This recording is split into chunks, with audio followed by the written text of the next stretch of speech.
আজকে জলময়ূরটিকে আবার দেখতে পাচ্ছি আমরা। আমি এর আগে যে ভিডিওটি দিয়েছিলাম এই জলময়ূরেরই সেটা ছিল, তবে আজকে দেওয়ার একটা ভিন্ন উদ্দেশ্য আছে। ওর সাথে ছোট্ট একটা বাচ্চা দেখা যাচ্ছে আজকে। সাধারণত জলময়ূর তার ময়ূরীর সাথে যখন সংসার বাঁধে, এরপরে ডিম দেওয়ার পরে জলময়ূরী সেখান থেকে চলে যায়, আর বাকি সমস্ত দায়িত্ব জলময়ূর নিজের কাঁধে তুলে নেয়। বাচ্চাকে ডিম থেকে ফোটানো, সে বাচ্চাকে নার্চার করা, বড় করা, উঠতে শেখা পর্যন্ত সে বাচ্চাদের সাথে থাকে।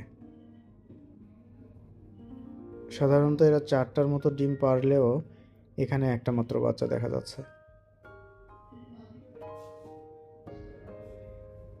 শহরের মধ্যে এরকম একটা জলাশয়ে এত সুন্দর একটা জলময়ূরের প্রজনন আমি দেখতে পাবো, এটা আমি আসলে কখনো আশা করি নাই।